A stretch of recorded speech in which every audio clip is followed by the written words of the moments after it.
Bonjour, c'est Jules Lavie pour Code Source, le podcast d'actualité du Parisien.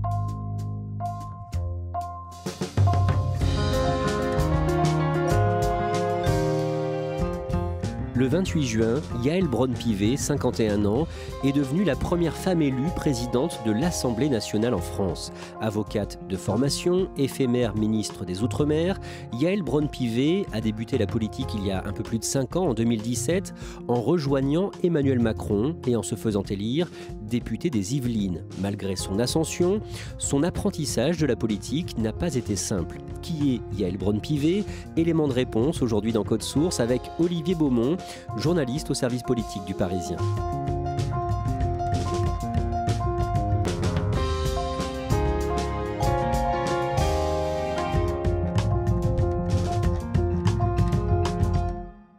Olivier Beaumont, avant de parler de politique, pour l'anecdote, Yaël Braun-Pivet a une grande passion, c'est la voile. Elle a un voilier de 7,50 m qui est basé dans le port de Pornichet.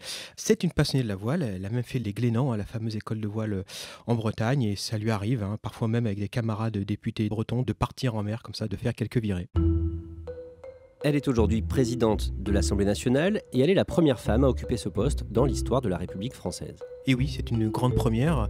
Elle succède à d'illustres prédécesseurs comme Jean-Louis Debré, Philippe Séguin, Claude Bartholone et puis Richard Ferrand lors de la précédente mandature.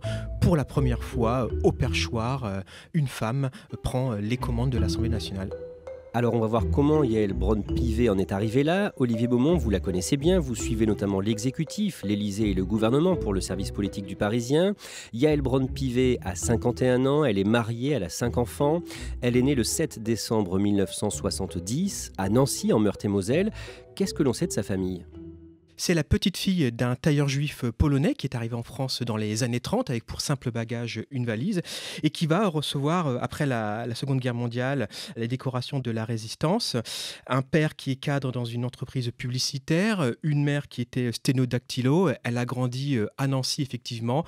Après, ensuite, la famille va s'installer au gré des mutations professionnelles du père un peu partout en France. Après avoir fait des études de droit à Nanterre Paris X, Yaël Braun-Pivet fait une carrière d'avocate. Elle a 26 ans et elle va rentrer au barreau de Paris dans un cabinet prestigieux, celui d'Hervé Thémines. Hervé Thémines, c'est pas n'importe qui, c'est un avocat très puissant. On dit souvent l'avocat des stars, comme Gérard Depardieu, Laura Smet. Et puis aussi, il a été l'avocat de Bernard Tapie. Elle va rester quelques années avec lui avant de prendre son propre envol, puisqu'elle va créer son propre cabinet avec 2 associés à Neuilly-sur-Seine. Elle suit son mari quand il part vivre à l'étranger pour le travail. Il est cadre chez le leader mondial des produits cosmétiques, L'Oréal. Oui, c'est une parenthèse qui va durer 7 ans. La famille s'expatrie dans un premier temps en Asie, à Taïwan, puis au Japon. Et ensuite, quelques années plus tard, un crochet par le Portugal. C'est une période où elle met sa vie professionnelle de côté pour se consacrer principalement à l'éducation de ses enfants. De retour en France, elle s'investit dans les Restos du Cœur, dans les Yvelines.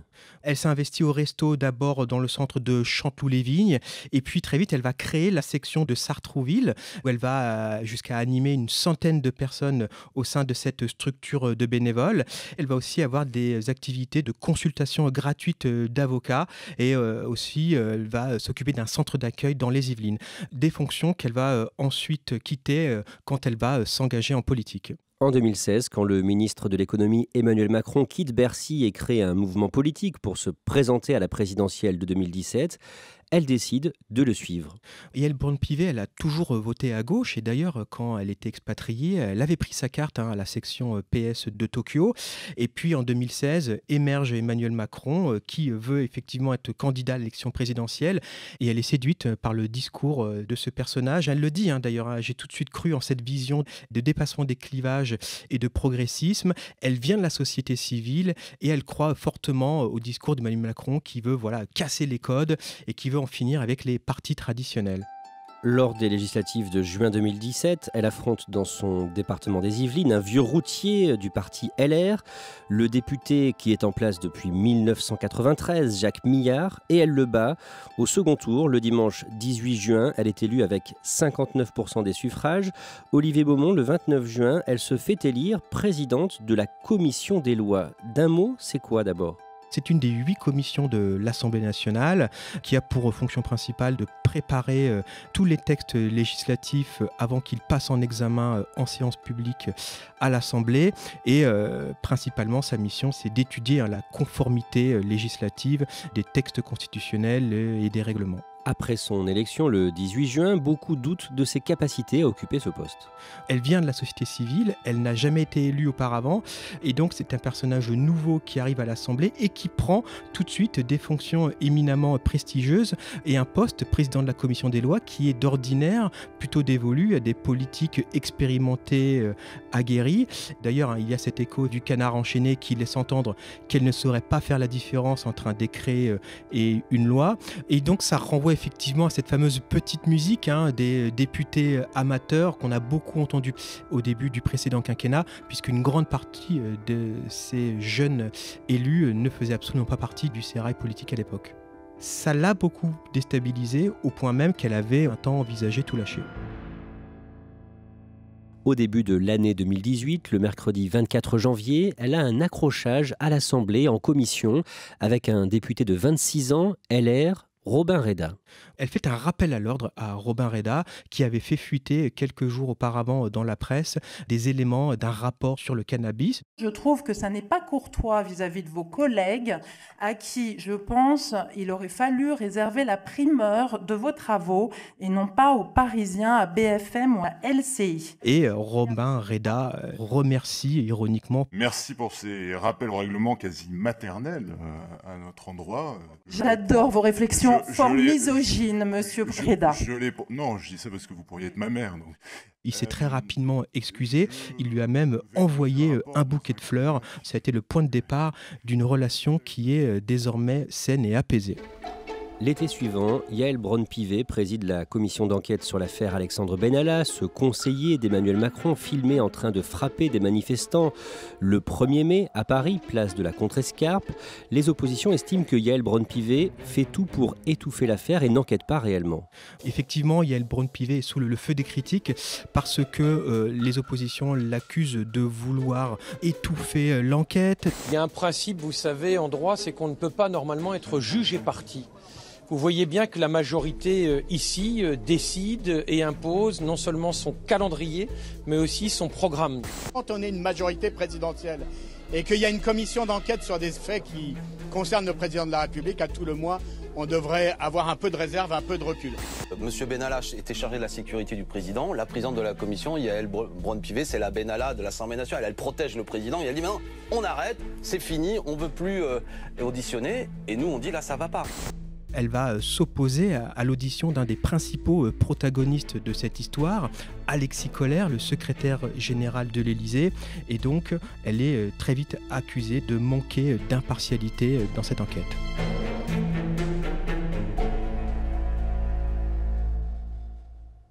Quelques semaines plus tard, le 4 septembre, le président de l'Assemblée nationale, François de Rugy, est nommé ministre de la Transition écologique en remplacement de Nicolas Hulot, qui a démissionné. Résultat, la présidence de l'Assemblée est libre. Il y a un grand favori, le proche d'Emmanuel Macron, Richard Ferrand. Mais le 6 septembre, le matin, Yaël Braun-Pivet se déclare candidate et critique Richard Ferrand à la radio sur RTL. Bonjour Yaël Braun-Pivet. Bonjour. Elle emploie des mots qui sont assez durs, ou en tout cas qui ne manquent pas d'ambiguïté. Richard Ferrand, il n'est pas à l'aune de la promesse macronienne de renouvellement de la politique. Tout à fait, c'est ce que je crois, effectivement.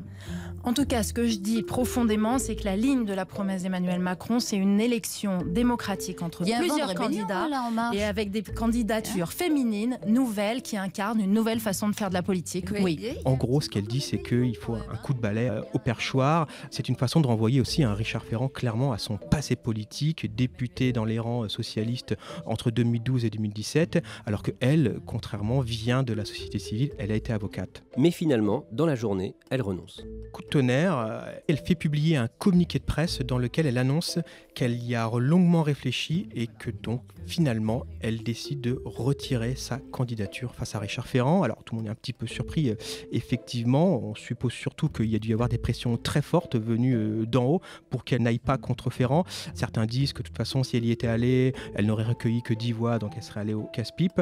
En tout cas, on dit aussi que Richard Ferrand lui a fait comprendre clairement que si jamais elle maintenait sa candidature, elle serait purgée, je reprends les mots prononcés, de son poste de présidente de la commission des lois.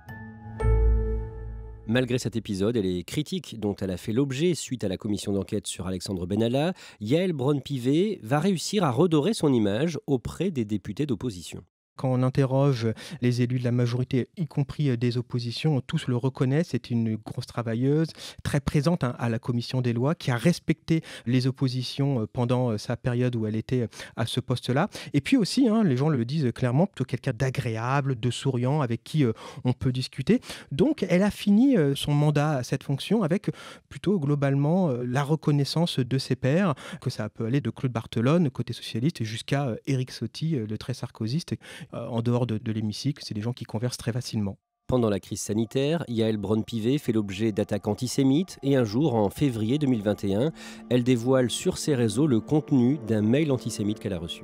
C'était pas la première fois, pendant l'affaire Benalla, elle avait déjà reçu des menaces ou des réflexions antisémites, mais là ça va plus loin, effectivement, ce fameux message qu'elle reçoit, où elle est qualifiée de youpine véreuse, avec un avertissement, je cite, cette fois-ci, ce sont les musulmans qui vont vous faire la peau, ou encore, prépare-toi, bientôt les camps de nouveau. J'ai toujours en fait la boule au ventre qui ne s'estompe pas parce que c'est extrêmement violent, c'est indigne et on a du mal à imaginer qu'aujourd'hui on peut avoir ce type de message en 2021. J'ai choisi de le rendre public, j'ai choisi de porter plainte et j'ai choisi vraiment de le dénoncer le plus fort possible pour que nos concitoyens sachent les attaques parfois qu'on peut subir. Cet épisode va beaucoup marquer la classe politique. Elle va recevoir un soutien unanime de l'ensemble de ses pairs, que ce soit de la France Insoumise jusqu'à la droite et le Rassemblement national.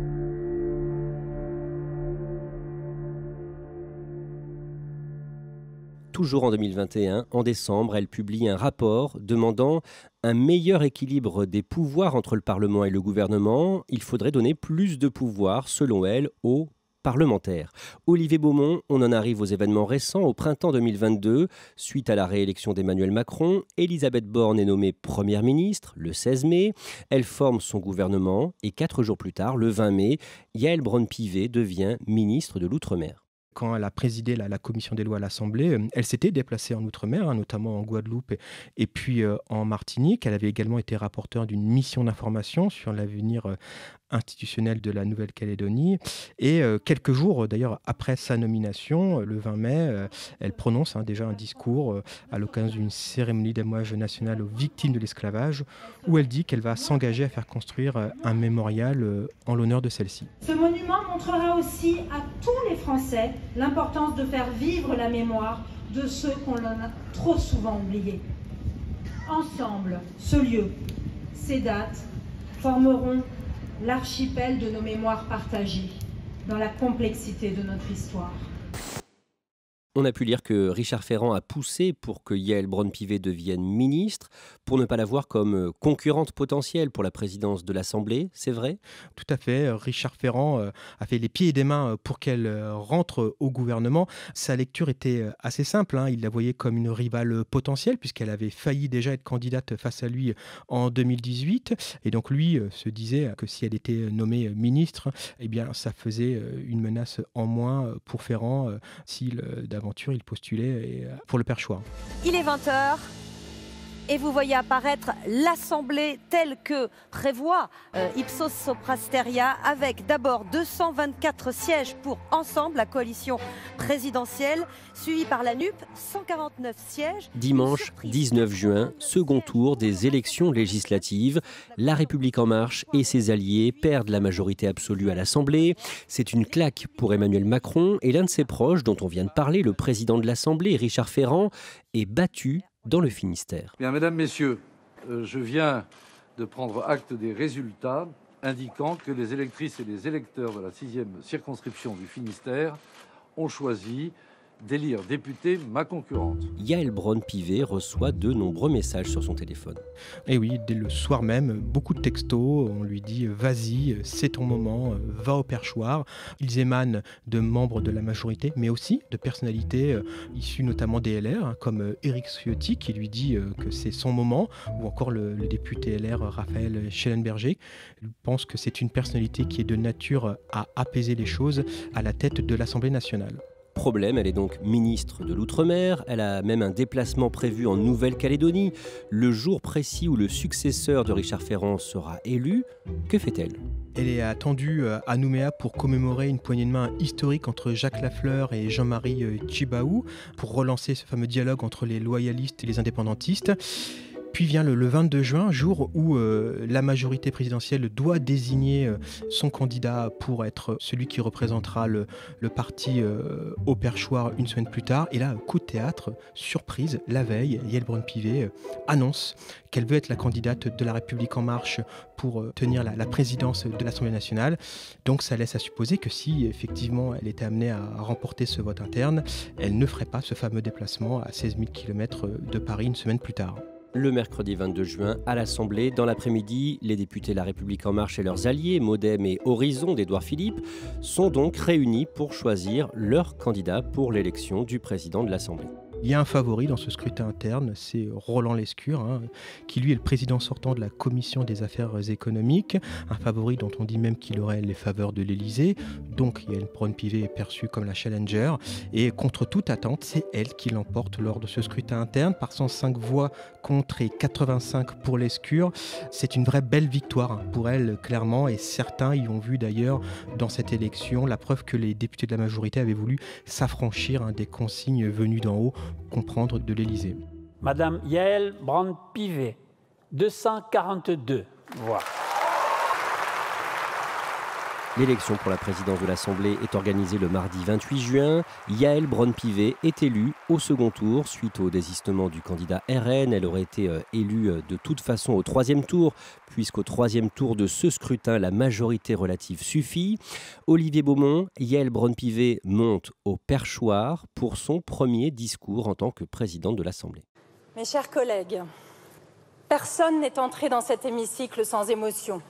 C'est forcément un moment particulier et fort pour elle, à titre personnel, et aussi parce que c'est une femme. Qu'il est long et sinueux, le chemin de l'égalité entre les hommes et les femmes.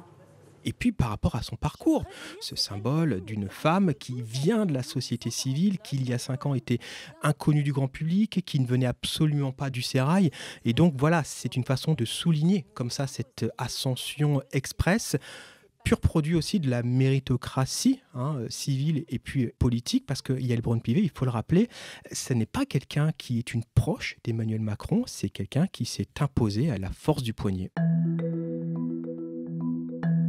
Olivier Beaumont, cette première pour une femme en France intervient dans un contexte politique particulier, sans majorité absolue pour le parti au pouvoir et avec des extrêmes très forts à l'Assemblée. La mission de Yaël Braun-Pivet va être compliquée ? Ça n'est pas une mission facile. Président de l'Assemblée nationale, il suffit de regarder les séances de questions au gouvernement qui ont lieu le mardi après-midi pour voir les moments d'agitation qu'il peut y avoir parfois dans l'hémicycle. On a tous ces images avec le président de l'Assemblée nationale qui parfois tapote avec son petit marteau pour rappeler à l'ordre les députés dans l'hémicycle, aussi parfois pour leur dire de raccourcir leur prise de parole. Donc voilà, c'est un peu un rôle aussi de maître d'école. Encore plus dans cette nouvelle mandature où on voit que les équilibres sont quand même très, très instable. C'est une législature qui s'annonce volcanique, tempétueuse, et il va falloir quelqu'un à sa tête qui tienne cette cour. Je pense que Yaël Braun-Pivet, eu égard à l'expérience qu'elle a déjà démontrée à la tête de la commission des lois, devrait s'en sortir sans trop de difficultés.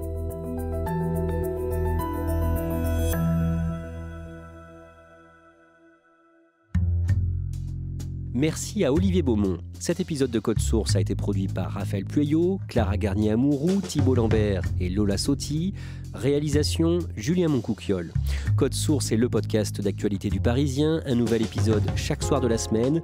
Pour n'en rater aucun, n'oubliez pas de vous abonner sur votre application audio préférée. Vous pouvez nous contacter sur Twitter @codesource ou nous écrire codesource@leparisien.fr.